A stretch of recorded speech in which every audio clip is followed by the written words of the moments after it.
What is going on, you guys? We've got another podcast, and it has been a long delay, but some things have happened, specifically with the gal across the way from me right here, Michelle Christopher, and we want to talk about it and get into it. And so we got the podcast room all set up again, and we're ready to rip. Yes. Yep. So I just introduced, this is Michelle Christopher. You've seen her on here in the past.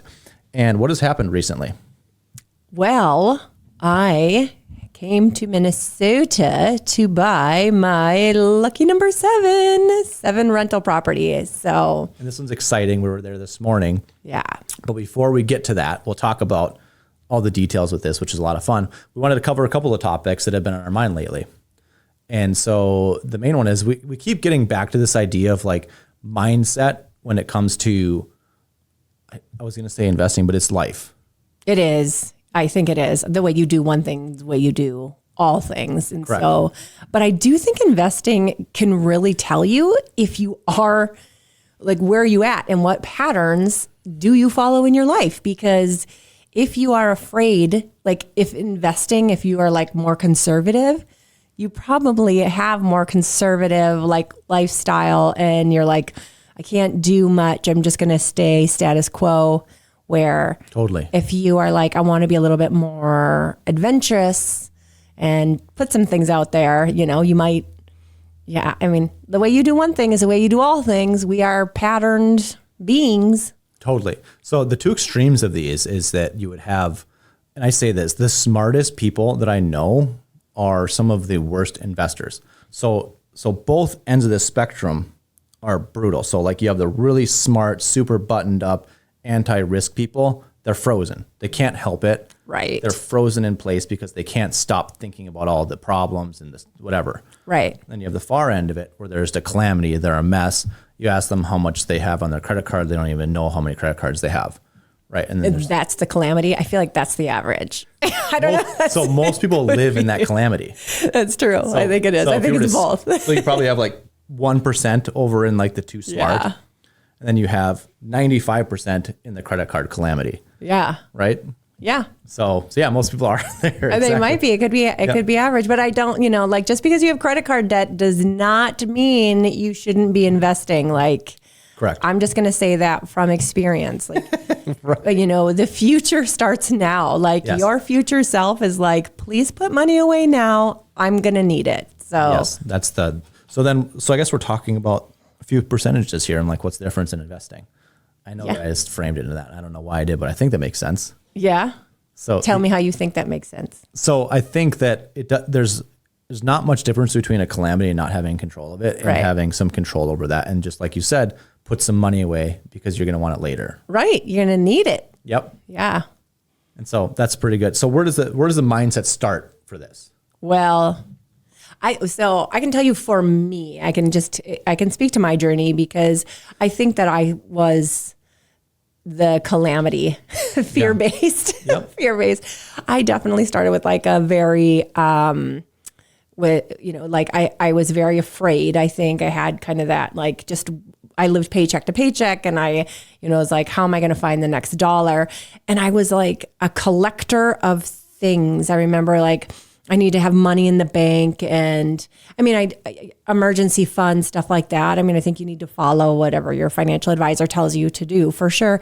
But I was having a hard time like investing. I didn't know how to invest because I'm not good at it. Some of that I think is actually like just the way society speaks to women about it. I think that we're seeing so many more women out there now telling women that they know how to do this and they can invest.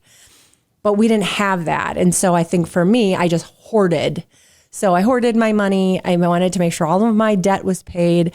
Everything had to be like buttoned up. I went from like calamity to like everything had to be buttoned up. Everything had to be paid off before I paid my future self. Yeah.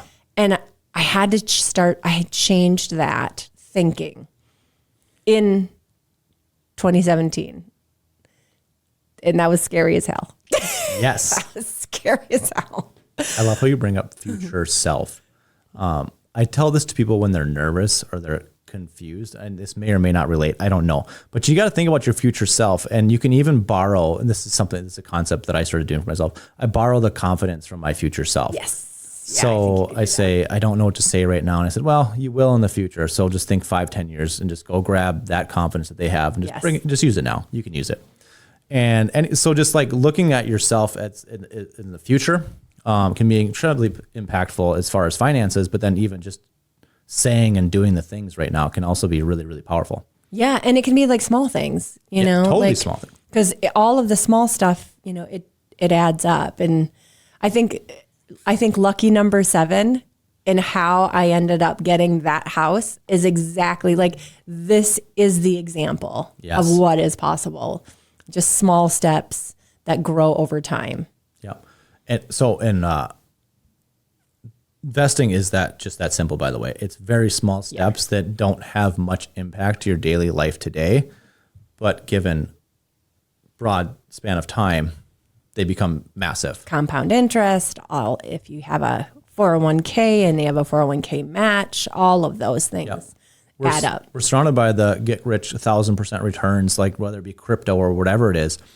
And so people make like moderate gains or they're putting away some money and then starting that snowball really can get off track by just thinking that it's too slow and it's not fast enough because they want that right now. And I think a lot of it has to do, this is probably off topic, but it's also on topic. We're in a season of like the most effective marketing campaigns that humans have ever been, you know, made to like withstand. So like you're on your phone 24/7, you're having the smartest marketing companies constantly give you the best marketing pitches of all time. Yes. And you've got to sit there and continue to not do that. And it's not that you're being scammed, you're being sold products that are so perfect for your exact lifestyle because they're listening and they're seeing, they know exactly what you need. And your capital can just flee all the time. And so I don't know, I guess it's off topic, but I mean, maybe it's not. But is it? I mean, if you think about it, because like, where are you spending your money if you're not saving it? Because if you are getting advertisements and it's all the stuff you want to need, like you and I can have a conversation about, let's see, what's an advertisement I don't get right now? Nike shoes. Yep. Nike shoes. So now we're going to have to check in the next couple of days to see if we get advertisements on our phones for Nike shoes. And because it's like, oh, we had the conversation, the phone is like, oh, I heard Nike. I gotta, you know, they say it's not listening, but. I started climbing about 6 months ago. And all of my Facebook, all of my YouTube, all of everything is entirely climbing stuff. And it's just come alongside me. It's like, oh, this is what you need. Here's a how to do it video. Yeah. Here's the shoes that you need. Here's a how to pick the right shoes. Here's how to do X, Y, and Z. Yeah. And so like that's what we're susceptible to at all levels of our life. If you own a house, you're going to find all of the things that you're struggling with at that exact time. So all of that being said, I think that the big answer to that is like just see how far you can go with what you already have. And I think that you'd be surprised. Yeah. So I don't know. That is so funny though that you brought that up because I do think that like people are like, I don't have the money to invest, you know, or put away in like an IRA or do whatever.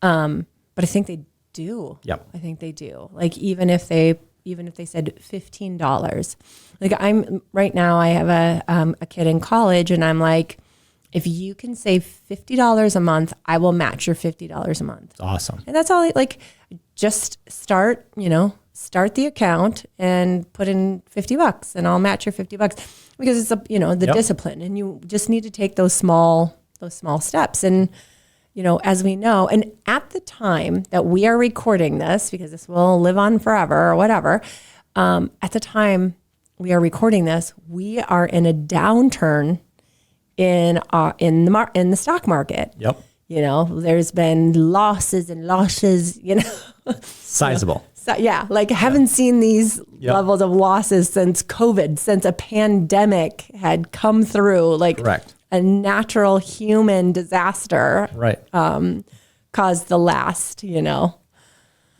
downfall of this. But what people don't understand is this is like the best sale ever. Mm-hmm. You know, if you like high-end brands, like if you like, you know, like the big purse names or, you know, shoes, we talked a little bit about shoes, like stocks are on sale. Yes. Like it is on sale and these will be coming back. Like we talked about this.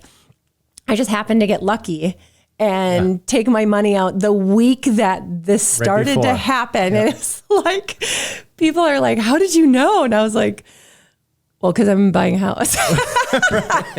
Right.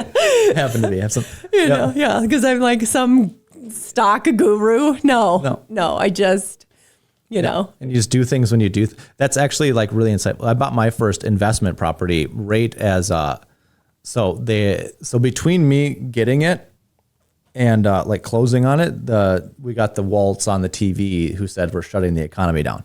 And so like that's when I bought my first one, and it was the scariest it ever been. But it was, if you were to pick a point in time, that was the best time to buy a house in the last 7 years, right? That exact time. Yeah. So, and that was the worst time, which is really counterintuitive, like you talked about. Like, Right. so as it feels like you're crushing down and you withhold, that may be actually the best time to do something. That's what I think. I think especially like right now. And so I had a really cool, I had a girls' night last Saturday, and with one of my friends who's a realtor in Dallas, and she's like #1 realtor group, whatever. I mean, she's a badass. She's a badass. And we were all talking, and two of the other women are retired, and both of them are single women, retired, you know, and they have their own money. They're good. But I mean, this current downturn, it gets scary for them, right? It gets scary when you are in active retirement and talking about this.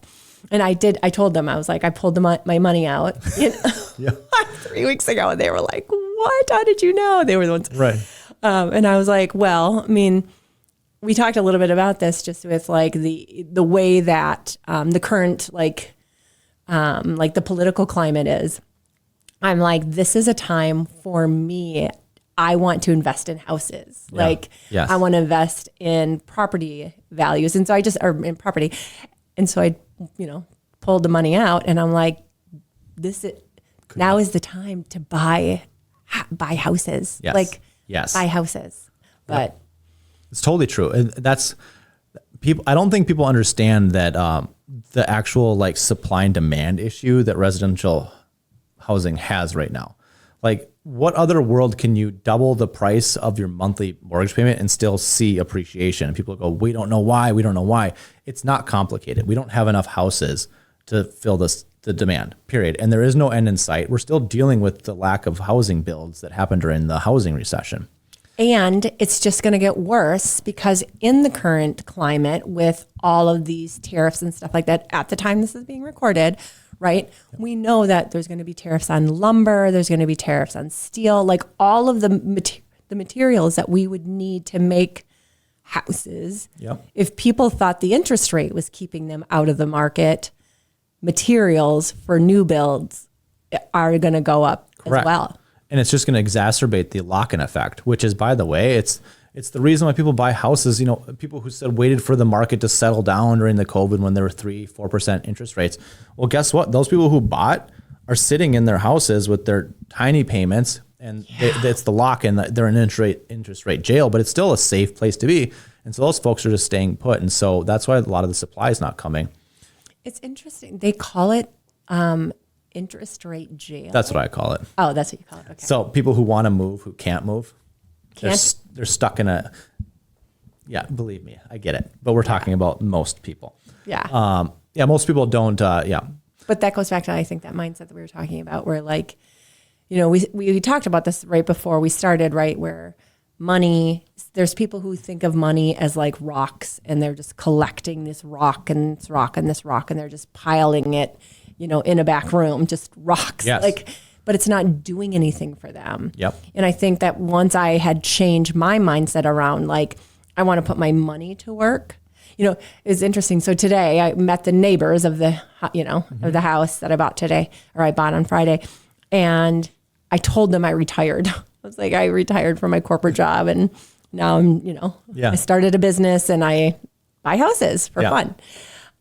And they were like, you look too young to retire. And I was like, go on, go on, right? you know, but I am. I'm not the age. I'm not of retirement age. But the reason that I'm not, you know, I am able to retire, and I didn't have to wait 20 years to retire from my corporate job, is because I'm not collecting rocks in a room. I started to change this, like, my money, I want my money to make money. Yes. And not just me make money. It is not like time equals money.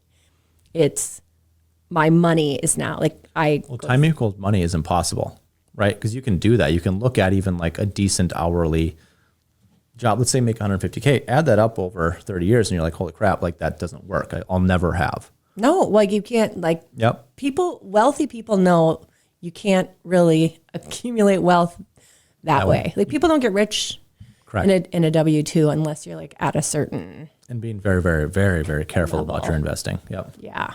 Totally. So, Yeah, you're absolutely right. And that stuff shows up over a decade. And that's why I came back to people don't think there's an impact today, because like, even if I make $100 cash flow per month right now, it seems like nothing. I dare you to look at that asset that's kicking off $100 cash flow in 10 years from now. And then you'll see God, I keep adjusting this. You'll see the equity that's been created from it. And you're like, oh, it was never about the $100, right?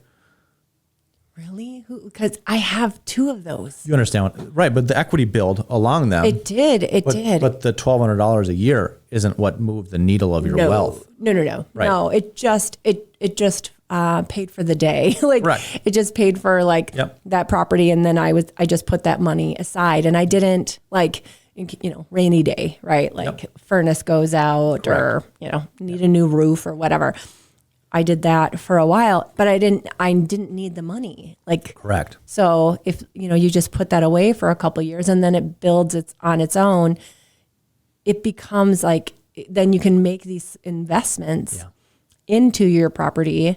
And then to your point, like it continues to go up and up in value, and rental prices go up. Like Yes. I have 2 examples of this exactly, where I was just making $100 on my property, and I was like, shoot, I can't afford my mortgage and this mortgage, so I can't afford this to like go bad. It had to go good. There will be that point, by the way. Whenever you're investing, you're just going to have to roll the dice at some point and bristle through it. Yep. And I think early on it feels like that, and gosh, it feels so scary.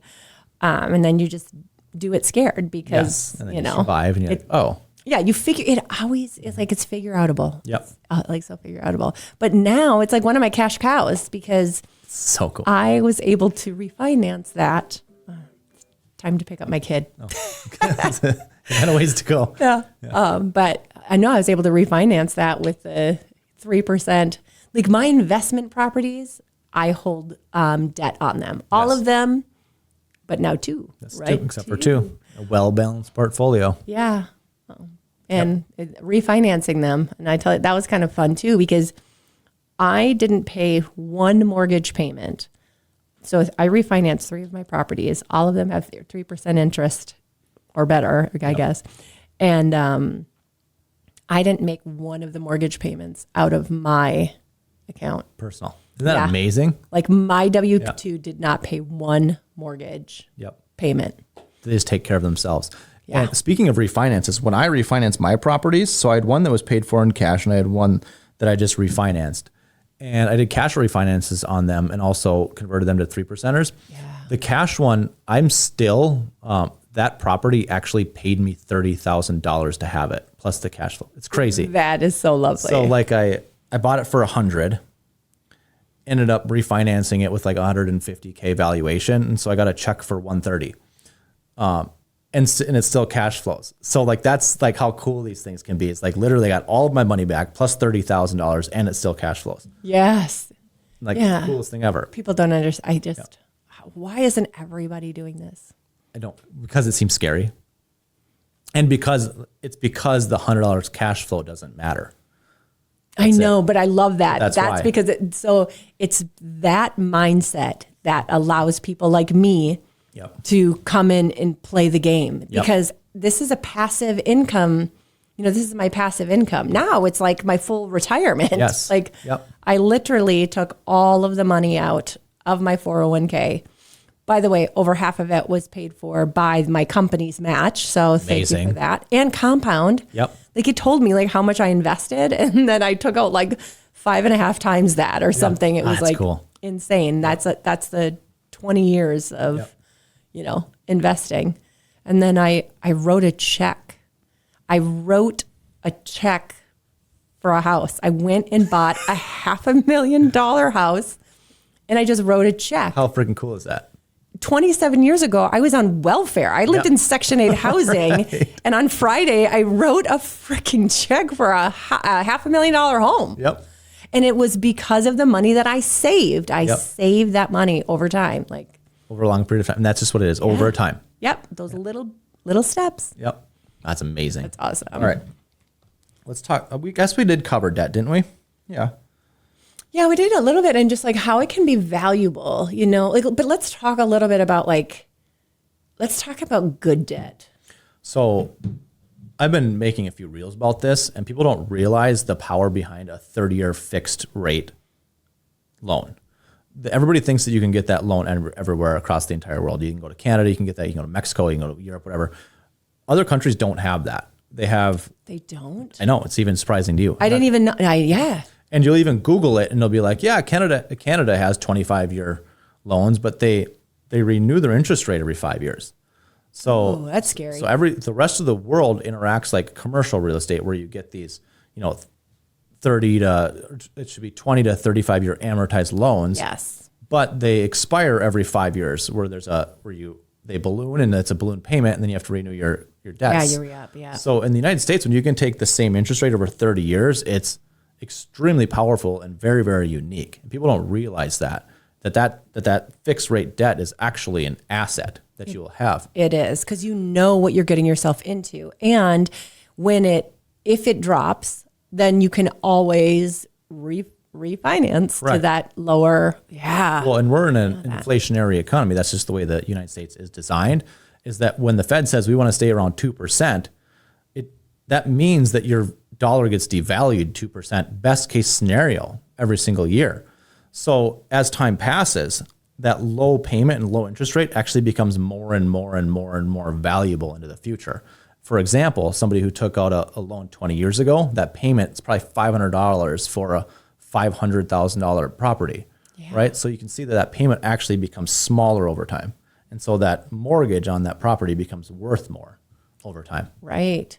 And so that's why I love the fixed rate debt so much. It's like, yeah, it's nice to know what you're going to pay, but as the dollar inflates, it becomes more and more valuable, which is really cool. Well, I also think for like the 101s, the people that are like, and I've been on here, and I think every time I've come here, I talk about people, every time I buy a property, because most of the people out in Minnesota know my past, because they're friends of mine, they grew up with me, and so they're like, how did you go from Section 8 to how many houses do you have is often like what they ask. And like, how do you get started? Everybody asks that, and it has to do with getting over this, understanding good debt. There is good debt. There's good debt, and it's the debt that you when your money makes more money, like it's okay to go into debt if that money is making more money, like it can pay for itself plus. Yep. Then that's good. That is what is considered good debt. Yep. Not to mention, you can get this good debt for what down payment did you get on your first house? The first house that I bought, like back in 2003, I think is when I. Yeah, whatever. Won. Oh my gosh, I don't even remember. This question is like 10. 10,000? 10,000, 12,000 to 20,000 maybe? Yeah. 20, like that, yeah. Well, you can get these for $1,000 down or 3.5% down. The point is that you can actually get into these for like no money. You can start your snowball that way. Right. And that can really help you. I know that our lake home is a snowball from a 3.5% down payment on a $300K house. So it was like $9,000 that snowballed into our house, which is, well into 7 figures. Off of a $9,000 original. We just took that principal and moved it over. Right. So it's not like we had this, when you can actually, so real estate agents, by the way, we look at the tax records way more often than anybody has any idea. And so really? It's like, why? Because it's on the MLS and it's right through like our portal. And so it makes searching the tax records like extremely easy. And so as you're doing research about even like your neighborhood or a house that you're pricing out, you'll find out and you can learn a lot about what's going on in the area and like why something sold for what it's sold for. You can actually see where it is. What do you determine based off of the tax? So you can see the mortgage amounts when they refinanced. You can see when people have quitclaimed and divorced. You can see what they bought it for. You can see all of those things on there. You can see down payment amounts. So when you look at the tax record, you'll see these massive down payments on these houses. Most of the time, they're coming from property that they started smaller. Right. And so like these assets can help you do that as well. So for 3.5% down, you get a hold of a few $100,000 asset, and you get all the upside on it. Like that's powerful.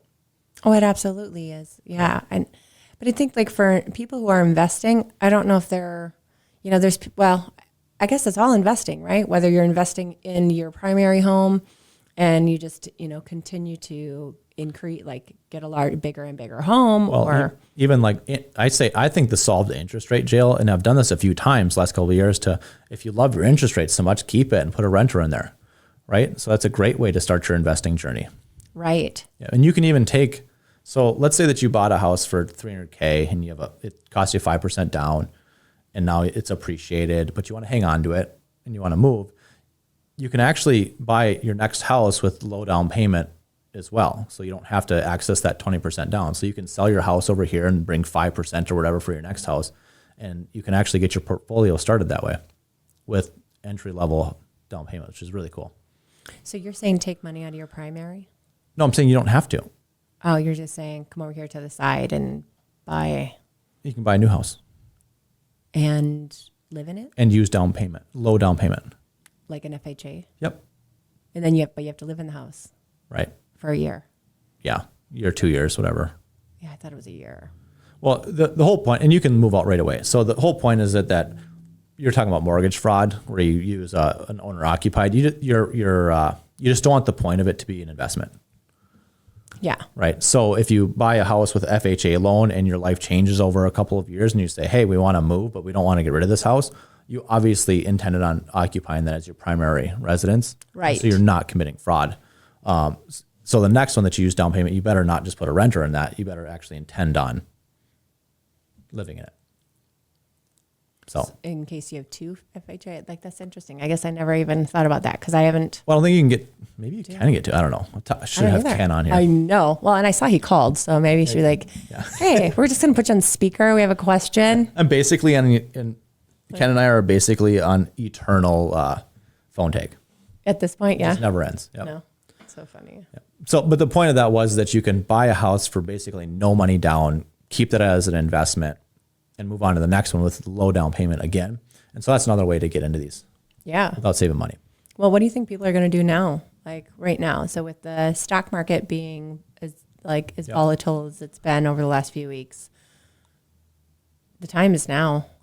So the time is always when you want to move, in my opinion. And the time to invest is always just how are you going to make it cash flow? How are you going to make it work?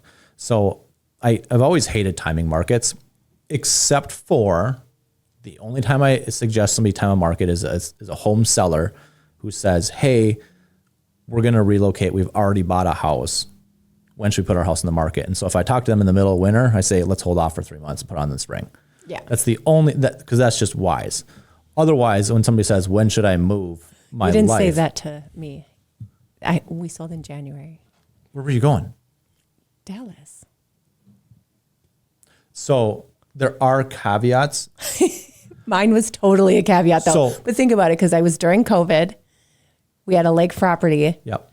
Like I was such the exception. I was such the exception. So spring market starts Jan. Did you know that? No. Yeah. So when somebody says, so it's counterintuitive. So it does need some explaining. So we go through the marketplace, spring market. It starts January 1 because that's after the holidays. That's when the buyers come out and they start doing their stuff. And we ramp up all the way through May. It starts to kind of peter out through June, July, and then it ramps all the way down until the end of the year. And so when I say hold off for the spring market, January is actually included in January that. is, okay. And when you layer in a lake home, you want to be careful getting too deep into the spring for timing lake home properties, because people see themselves getting it together, getting all their stuff so that they can host 4th of July. So bringing that up to a January, Feb can actually speak to that buyer who's trying to close March, April, May, get their dock in, get their shit together, get it stabilized so that they can enjoy the summer. So there's the whole backstory of that. Well, I was like, I thought we were just a unicorn. So, because we had all of the things there's also something to be said about extremely unique properties you can sell anytime. That includes lakefront in the metro because there's just none unless you're in Prior Lake. There's always 15 houses for sale in Prior Lake. But if you look at Lake Waconia, Lotus Lake, you look at Minnewaska, there's just basically nothing ever for sale there. And so it's okay to put it on because people are absolutely waiting as we found. Yeah, exactly. Yeah, they were like standing at the so there's a well-rounded driveway articulation of that. I had a waiting room. Yep, exactly. Top of the hill. That was awesome. We were just talking so on Friday I closed on number 7. Yep. And I use part of my primary. Like we have an in-law suite, so we use that as rental as well. So that's part of our 7 in our portfolio. But 6 of the properties, I did not use 1 penny of my primary. I didn't use any of that asset dollar. Where'd you get the capital? Just from work? Yeah. So if I got a bonus or that's really good right there. Paid cash. Yep. Paid cash. Well, yeah, because the bonus was like extra money. So, I mean, I paid taxes. Yeah. I know, right? Yep. I paid taxes. And I think we paid taxes. We went on a trip. Yep. We bought a house. So real estate is real estate probably is like if you only got paid on bonuses. Like what would you do with it? So we have ebbs and flows, some consistency, but then we'll have some big outlier like months where we make a lot of our income. And I realized that we probably treat it a lot like a bonus. So when we get those bonus months, it's like get that money and put it somewhere that will not disappear from you very, very quickly. And so that all of our houses and assets that we bought for like secondary homes are on those big months where we go whoop, and I just go, hold on, there's too much. I'm going to buy too much shit. So go into a house. Yes, go put it. You have to pack it for the example. Then we were saying some people are just like collecting rocks and putting them in the room. Yes, you're collecting the rocks, but you're putting it in an asset that's going to pay you back and not leave me. Yes, it's not going to just sit and collect dust. Like these are not gold bars. We're not just collecting gold bars to sit and collect dust. Correct. I actually pushed that. So the month that we bought our lake home was the most stressful month of my life. I closed 21 or 22 houses in that month, which was like way too many for like anybody. But we were also selling our primary, moving to the lake. And then in there, we had so much cash flow. I'm like, I got to get rid of this. And I bought an investment property during that as well. So I just dumped it all in there. And that investment actually pushed me out of approvability on my primary. Little did I know about it. And so the loan officer that was on it, it actually went up to the higher up, and they put it on their books for 6 months for me. I didn't know about that until after the fact. So, jeez Louise. Because I had no cash flow yet. And so there's no way to work against that income. Oh, you couldn't. Yeah, you couldn't. So it was just debt. It was just extra debt. No. Correct. It was crazy. I remember somebody called my title closer and said, hey, make sure that you don't pay for that.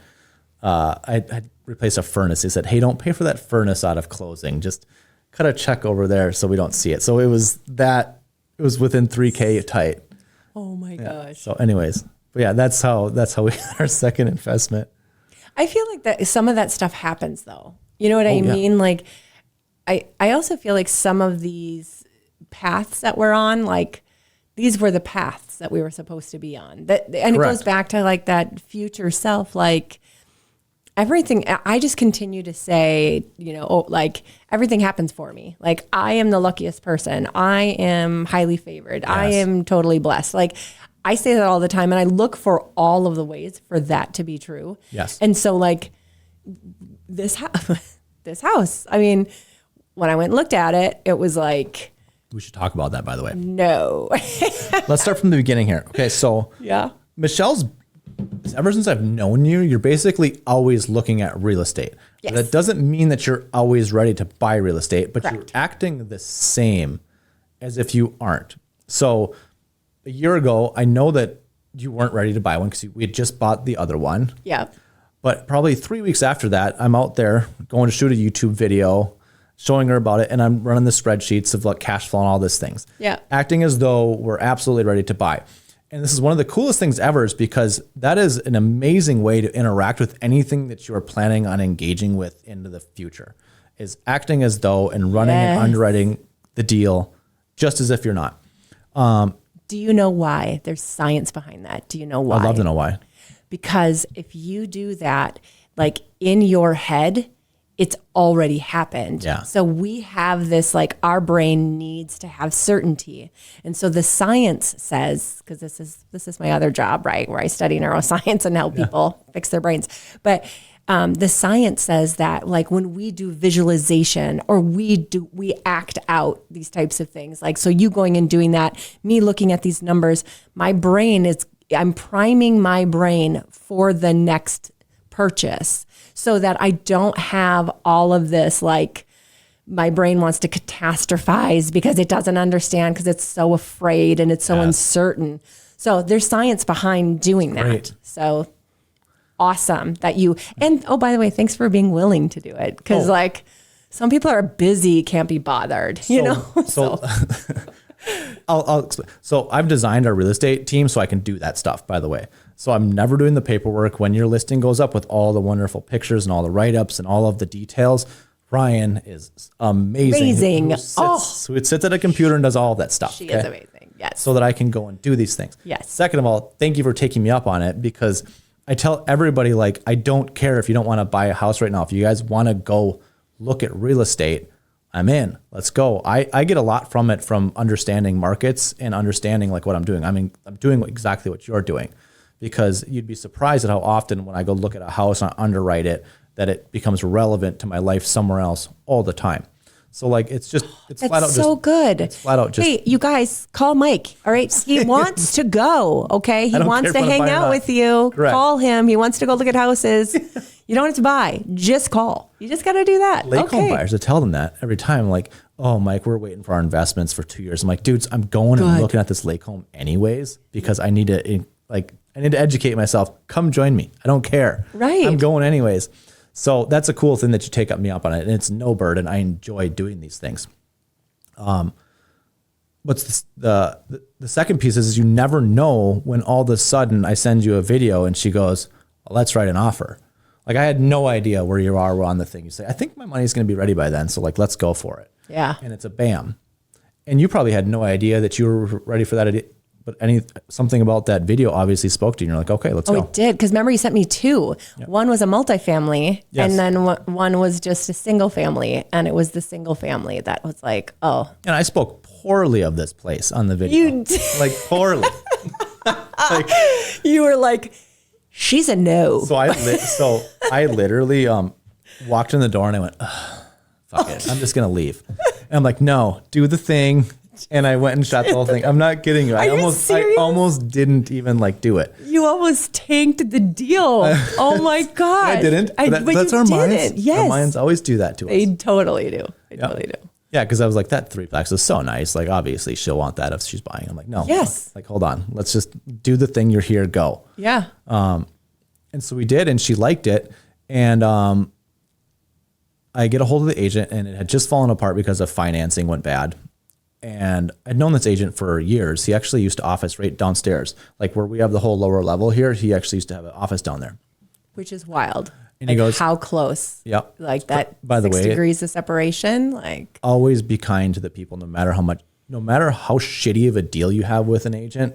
Be kind, continue, because you want to be able to face them with a smile, and you don't want to have to hide behind someone else writing an offer for you because you've blown something up. Yeah. This never happened with this agent. We've always had a good time. But he hits me up and he goes, hey, yeah, it just fell apart because somebody just sent an offer. It's finance, but can you just please get on the portal and put one in right away? I was like, yeah. So I got on there and he goes, hey, what is it? And then he basically told me what the other offer was. He says, but if yours is cash, like, we'll get it through. Yeah. So we matched it and we got that through and everything was good. And then we got the inspection.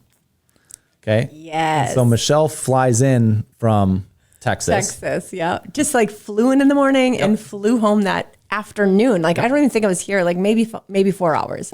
By the way, Texas is a great place to live if you own real estate in Minnesota because the commute times like actually make that possible. It's so easy. It's amazing. It's easy. I've done it once. It was awesome. I flew in this. You've done a one day. That's you why went I know down how there awesome it is. exactly. Like that is personal. Yeah, totally. Yeah, that's personal experience. Yep. Yeah, I flew in this morning. Yep, exactly.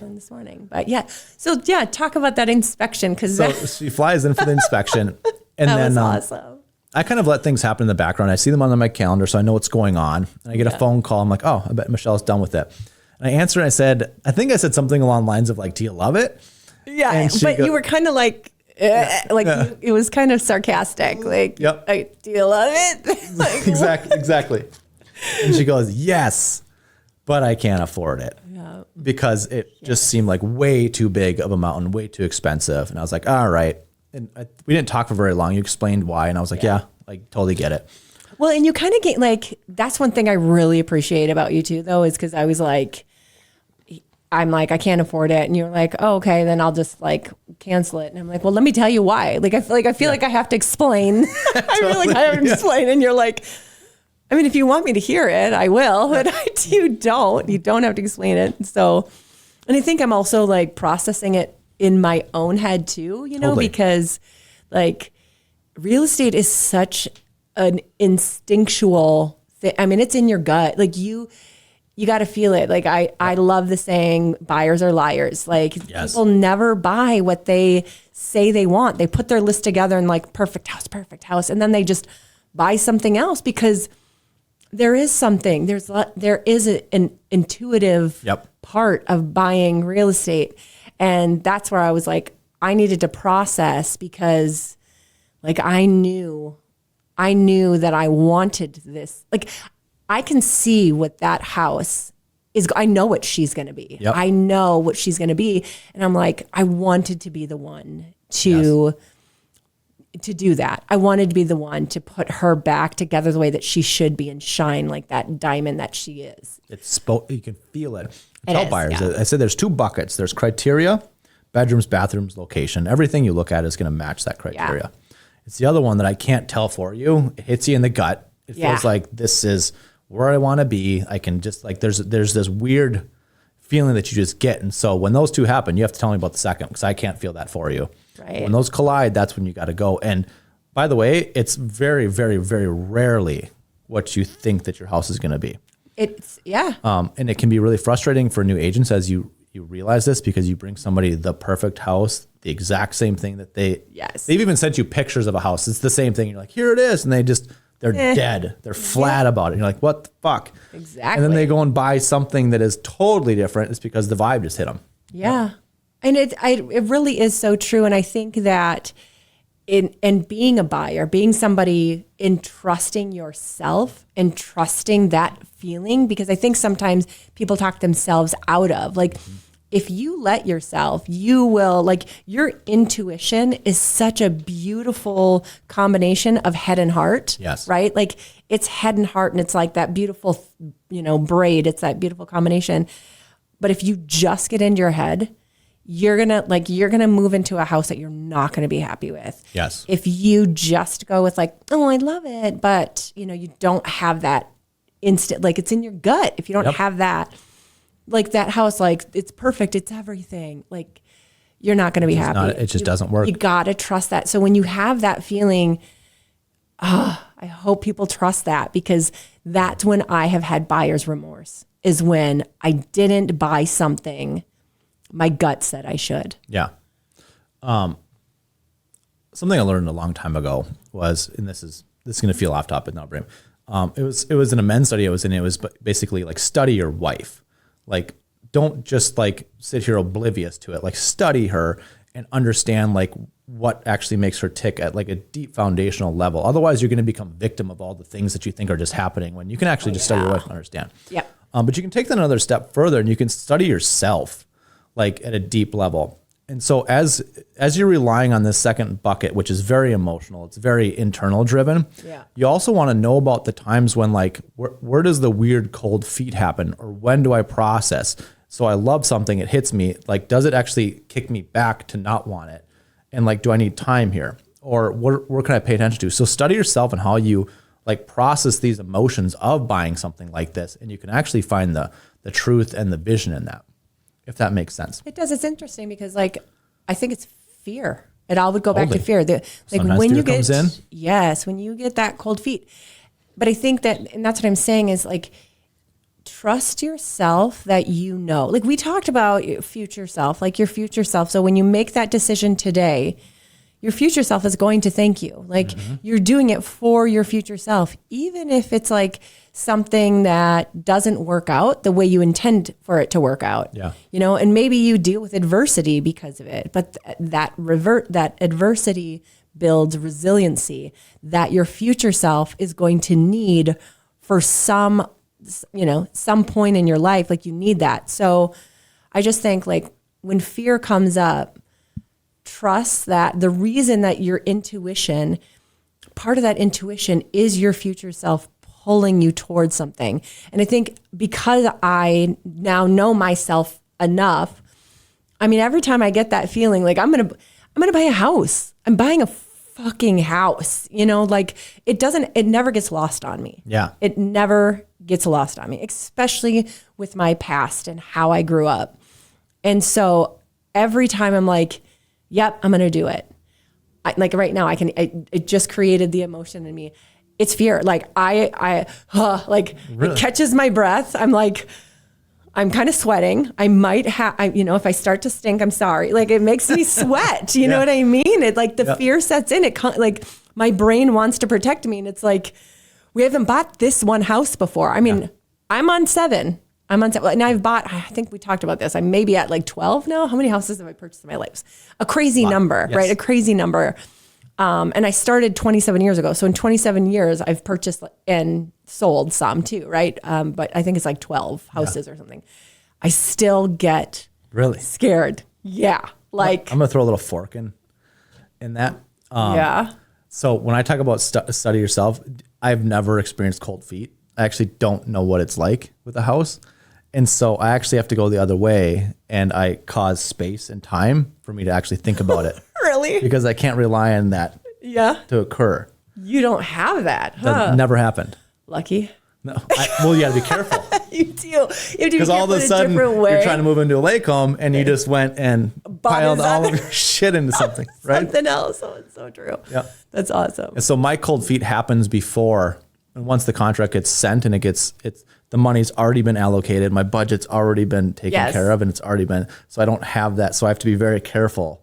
Well, you're very structured and you're very data driven and you have a lot of data, So I think, Those are all self-protections to protect against that. Is it? Okay. Yeah, so. Well, I think you might be a unicorn. I think you might be a unicorn. Awesome. I think most people have fear. Yeah. I think that fear comes in. Well, so like what happened to me, like it, and I have to tell you, so like when I made that call coming back to this house, right? When I made that call and said, I can't afford her. Oh yeah. It was such a relief. I let myself off the hook.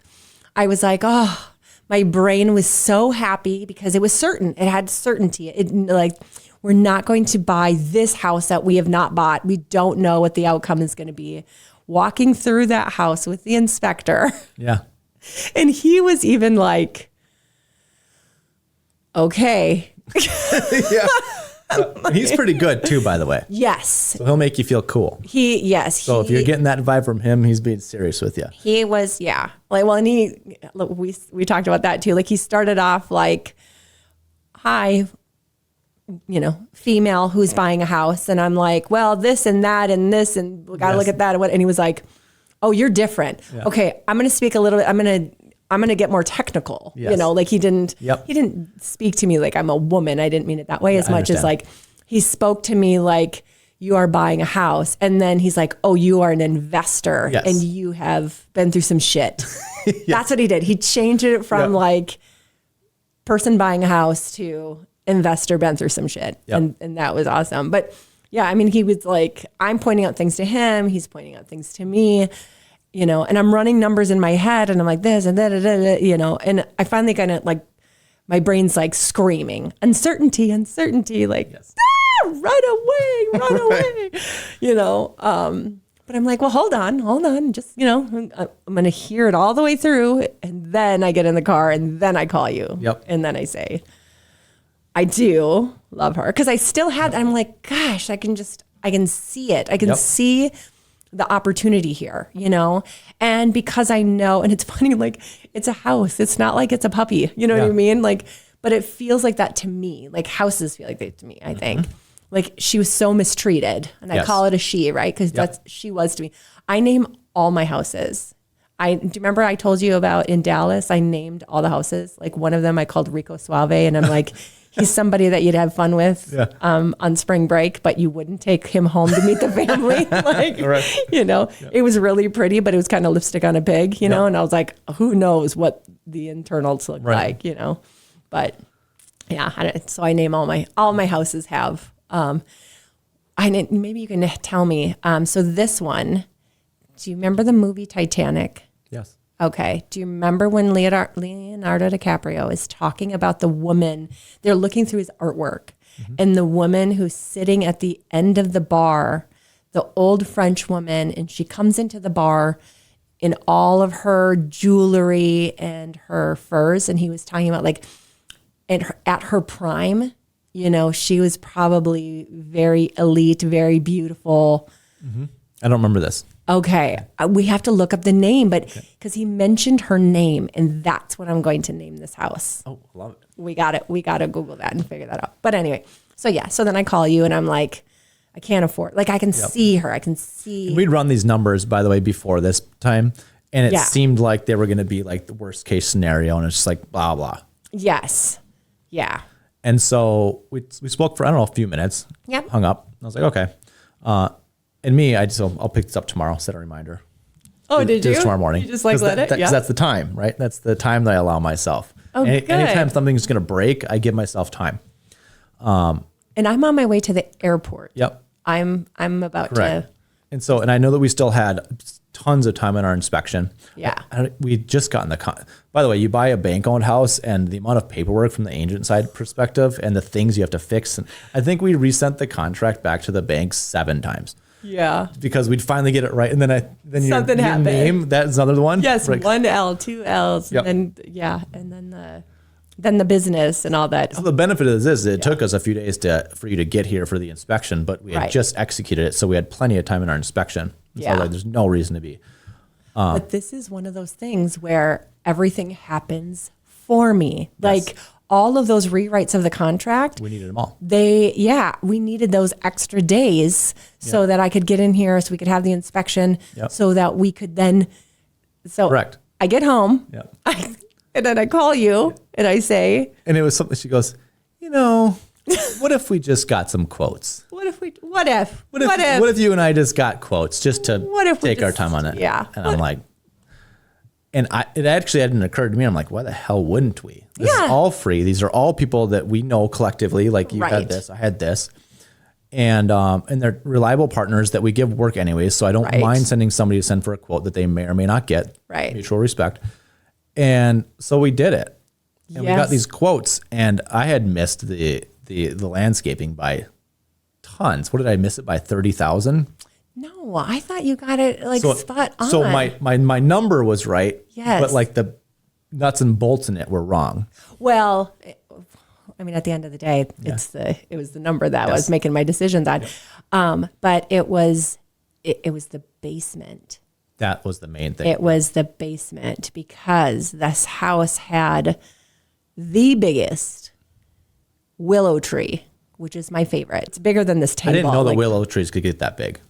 No, and it was healthy all the way through. They thought it was going to be rotted. No, but anyway, because we took it down. We had to take it down, and you'll see why. But anyway, I think that we were like, this basement, the foundation. So these are the things that scare people.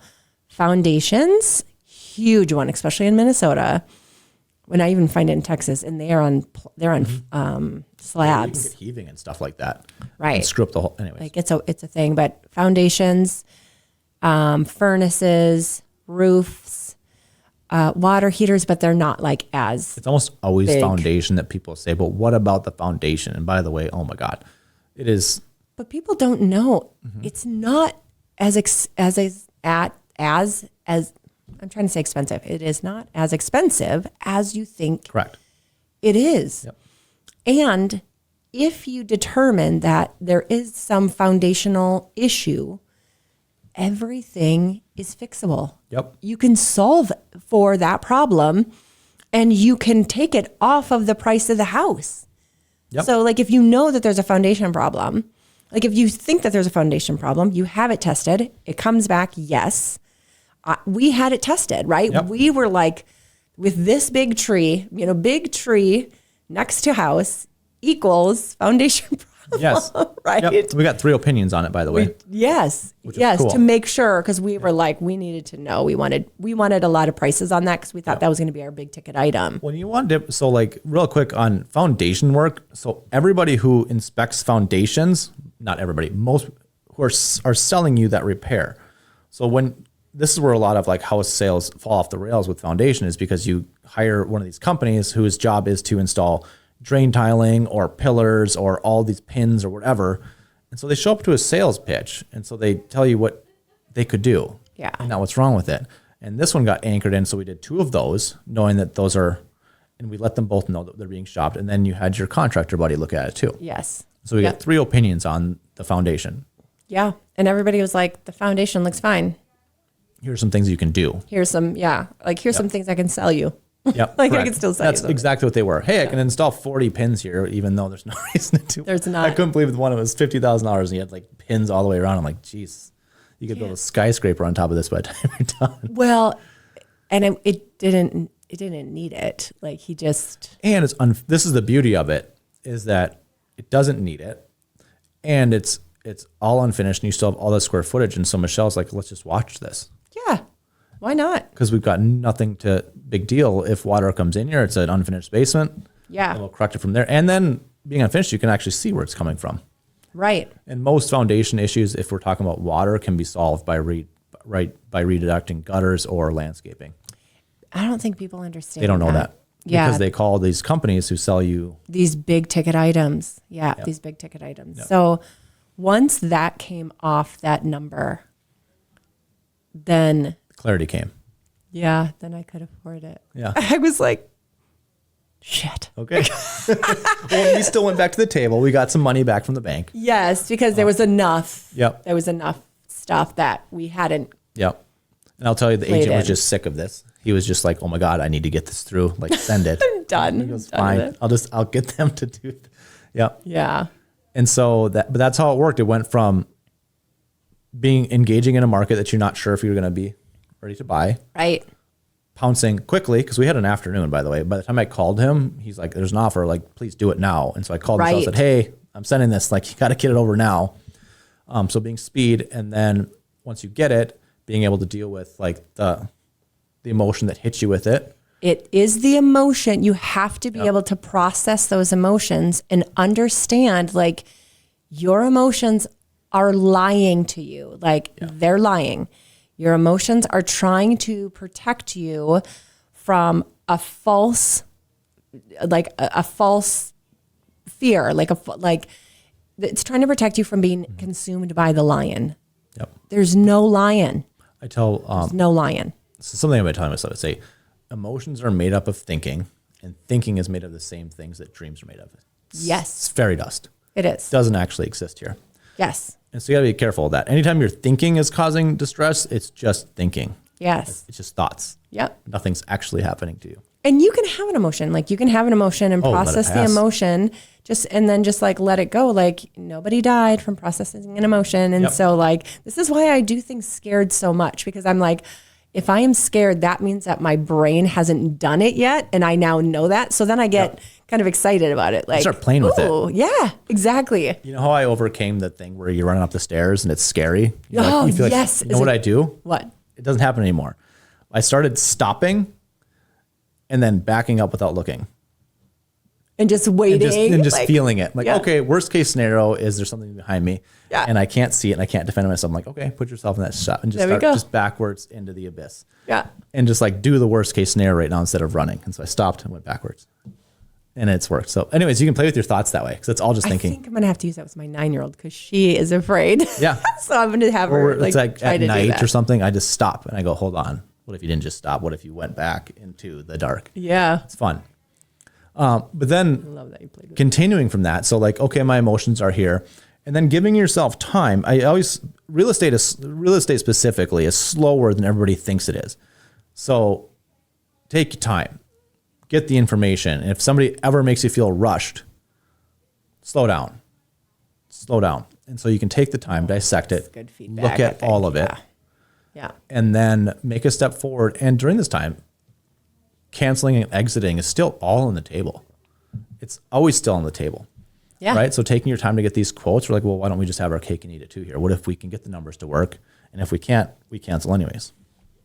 I think that was probably, well, and there's still more to the story, but that I think that was such a aha moment. Like, why not? Yeah. You know, like, what if we just got curious? I think, you know, it felt such a relief. Remember, I got myself off the hook, right? My brain did not have to process those scary Yeah. thoughts. And so I was like, oh, relief. I don't have to feel this uncomfortable emotion. And so I let myself off the hook, but I would have lost out.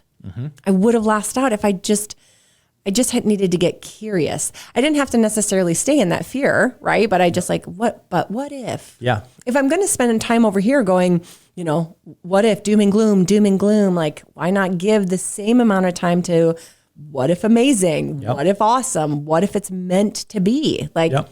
she's my 7. Who knows, you know? So I'm glad I got curious, and I'm glad you gave me the space to do it. I God, needed yeah. the space. Like that was funny. Yep. You're like, yeah, you called, and I was like, okay, you know, and like no harm, no foul. And I was like, well, that makes me feel worse. Like I wish you'd kind of make me feel bad. You Not gonna do know? it. Like, are you sure? Yeah. Are you sure? No, you don't say anything. You're like, yep, good, great, all right, I'll send it over tomorrow. Fine, whatever. Yep. Yeah. So that was so. And I also love that it's like, so my fear in this, by the way, comes up with not wanting to annoy my people, my contractors. So I actually overcome it with that. To be honest. So like, I'm not just fearless and I don't get cold feet. I don't like to call people to go and do that stuff. So I got a rep of that, which was a lot of fun for me. Oh, good. Yep. Okay. And I love how you find the gift in everything too. You're like, yep, here's my opportunity. Here's the thing that I Correct. got. Like you find the gift in all that. So that's awesome. Yep. Yeah. So Yeah. I'm like, well, I don't want to waste their time. It's like, dude, Yeah. go. Same reason why I'm asking you to go to showings with me, right? Yeah. And then I won't do it with somebody else. Yeah. Yeah. So Oh, that's so good. and it's great. So I got to engage with all of them again. Yeah. And some of them actually got some work out of it, which is awesome. Right. Yep. Yeah. I think Justin's awesome. Yep. I got to talk to him today. So then we're a yes. And then we negotiate, we Yep. negotiate, we get some money off. Because now we have like concrete data, not just my brain trying to protect me from, you know, a mountain lion or whatever. And I gave them action. So whenever you're negotiating during the inspection, you do want to give the sellers, whether this be U.S. Bank, by the way, they're big. There's still somebody there. Right. You want to give them a reason why. And so you find a part of this. And I told them, I said that we did not see the siding on the back of the house, and we need this chunk of money. Right. And so he goes, great, makes sense. And you can make sense of that. So whenever you're going to negotiate during the inspection, don't pick something stupid that you already saw. Make sure it's a new revelation that you didn't account for. Right. Because then your sellers can wrap their heads around it. Oh, that makes sense. Yeah. Yep. If I say the basement's not finished, like, well, duh, you knew that. knew that. How did You you not walked in. see that? Right. The kitchen needs work. Duh. Right. Yeah. So you want to find something. So that's a little pro tip. No, I think that's a really good one too. Yep. I think it's a good one. So now we're like, yep, we're going to close on the 4th. And April 4th, here we go. We're going to do this. And then now this is where it kind of gets funny. Yes. This is like such a good example of like, you do not have to have your ducks in a row. Like no duck was in any row. It was herding cats. Yep. This was a herding cats experience. Yep. So I had used self-directed IRA. I did a self-directed IRA, which means I took all my money out of my 401k. I put it through a trusted organization that like holds my trust or whatever. And then they give me the keys to the kingdom, the checkbook. And so I get to invest in whatever I want. I can buy property, I can buy stock, I can buy gold, I can buy Bitcoin. Yep. I can buy baseball cards. I could buy whatever I wanted to invest in. Yep. I get to choose my investments. And then I just report back to them my investment information, how much are they worth and whatever at the end of the year. Self-directed IRAs, great. We should probably do a video about that in detail at some point, but it's really cool. It's really cool. And we maybe even should bring like an expert because it really is like a great thing. And you have to make sure that you keep your personal money versus your investment money separate. Like it's its own thing. I can't have any other business money in there. I have to put money into the IRA and then I can use that money. Yeah. I can't. And I can only, it's no different than like 401k. Like, I don't know how much you can do a year. What is it? 50? Yeah. So it depends upon where you're at. And 6,000 or there's whatever. a lot of different Whatever ways that you can get IRAs. You can get IRA fund anyways, all those different Yeah. Talk to a financial advisor. I don't know what the number is, but anyway, so I'm like, this is where things just started to like crumble again. And we could have panicked. I could have panicked and just been like, forget it. Can't do it. So I had opened the account and created an LLC, had an EIN, had everything ready to go. And then my title company called and said, can you check your LLC? It's not active. And I'm like, what? I know it's I have the paperwork. I have like the operating agreement. I have everything. Like, yeah, what do you mean? And so I called the company, the holding company, and they're like, oh, we don't update the LLC information. That's your responsibility. Oh. They didn't tell me that. Learned a lesson. Okay. So went and got that activated. It was fine. So quick, yeah. Good news. Yeah. As long as somebody else doesn't buy it, you'll be fine. Right. So just pick something fun and creative. Anyway, so then I did that, and then and the EIN was fine. Everything was fine. The money, the wire. So that trust company had my money, and they went to wire it to me, and my business bank account, my IRA, they have two different routing numbers. One is for wires, and one is for ACH. And I gave them the ACH. I didn't know there was another one for what I have worked. Please, people, really? Those who know me, I worked in financial services for like 2 decades. And I think I knew this, but I didn't apply it. Okay. So yes, I knew it, but I didn't think about it at the time that I was like, oh, here's the. This is the first I'm hearing of this story, but I'm enjoying it. Oh, is it? I didn't know you didn't. Yeah. Oh my gosh. So while you're over here working your butt off, rewriting the contract 400 times, you're doing over wires. Here like trying to get my wires crossed or uncrossed, whatever. So then it finally came through the second time around, and it came through Thursday. Yep. And we closed Friday. And I was like on Monday going, where is it? Why? What is going on? And because it just didn't show. It sent a non-existent number. Yes. Well, they didn't send. No, it got kicked. Yeah, because it can't go. Yeah. So then it got kicked back, and so it took like 2 days to come back. So nobody knew. Got it. And then it's 48 hours and 48 hours. Moving large sums of money, by the way, because so a lot of real estate's been done in cash. So none of most people are not moving. They're not making that move. So it's cash buyers, boomers, relocations, but a ton of that involves cash. And I've learned about moving big sums of cash, and it is a pain in the ass. It is. It takes forever. There's rules. You just know your rules, call your people. That's all I would say, because I didn't. And we were out of town. We were on vacation for spring break. So we'd just come back, and we bought a puppy. So we were going to get our puppy. So I'm online, I'm creating the wire now, because now I'm I have to wire it to, now I have the money. From your account to the title. To buy to now buy. And so I go to set it up, and it gets flagged as fraud. So it won't send. And it looks like I sent it twice. And I was like, shoot, did I send this twice? I hope I didn't send it twice. So they called me back, my financial institution. They're like, did you mean to do this? were you just out of the country? So I was like, out of the country. Oh, it totally makes sense. It's fraud. Like everything, just like Yep. bing, bing, bing. Like I hit every like fraud checkbox, Yep. right? So they call me and they're like, I'm like, no, it's not. She's like, okay, then I can release it. So then she released it. That's what took the earnest money so long. Got it. That got stuck as well. Yes, the earnest money got stuck. So finally got that figured. They flagged it as fraud. Finally got that resolved. Then it was great. Then I went to send the money on Friday, and I'm like, okay, I now know how to do this. The title company's already there. Everything is great. All of the things, and so I set it up, and then I go to do the wire, and it says you cannot do wires over 25,000 online. Great. I was like, oh my gosh, no problem. That's fine. And I was working. I had worked all day because I was Yep. out Monday, Tuesday, Wednesday. So I had all my clients on Thursday and Friday, like back to back. So I'm like, okay, I'm going to just go to the branch and get it handled. So I go to the branch and they're like, oh, we can't just see you. You have to make an appointment online. And I'm like, what? Because That's insane, but they have one banker. Well, there isn't anybody going in branches anymore. So they have laid off all their Still. people. Yeah. Yeah. So I'm like, okay. So I go to look and I'm like, I need an appointment today, right? Because I need to like move this. And I looked in a 10-mile radius and there were no appointments Oh my gosh. available in a 10-mile radius. So I'm like, okay.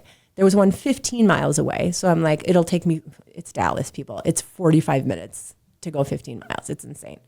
So I'm like, I booked the appointment. I'm like, if all else fails, and it would be after 3:00. So the wire be careful would not because like there's delays that don't get made. exactly. Yep. Like there's things that, the money would be there, but the money wouldn't be there. Yep. Like they wouldn't get access. Anyway, so we start driving to all these offices, these branches, and finally get to one where they're like, oh, we can help you with that right now. Great.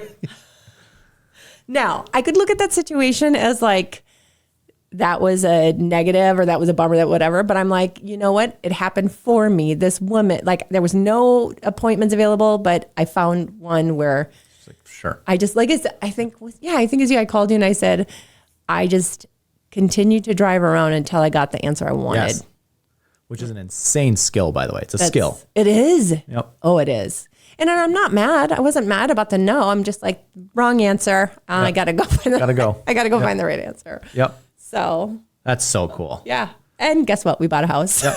And she called me. She goes, I bought a house. I'm like, oh, it's great. Yeah. Guess what? It happened. Because I'm just in the background seeing 1,000 title emails, by the way, for this thing. Oh, yeah. I think I have to take my girlfriend over that. Like my friend She who did works awesome. on the Yep. title company, I got to take her out because it sounds like she worked. Her and her girl worked. Yep. So, gosh, that's so funny. Cool. Well, I think that's a good place to stop. Anyways, we shot a video this morning of a before and after of it. We did the before, and it's going to be super fun. Oh, And- people have to see that. will. So now that you know the drama beforehand, Yep. come watch the drama. You can see number of the 7. development of it. Yeah. Come see what I'm dealing with. Right. And you'll be like, oh, that's why. That's why That's she was exactly like, why. no, I cannot. Totally. Cool. Well, thanks for tuning in, you guys. We'll get this uploaded pretty quickly. And thanks for coming, Michelle. Really appreciate it. Thank you. Hey, thanks for another deal, Mike. Of course. Look Done. at that. All right. See you guys. Bye-bye.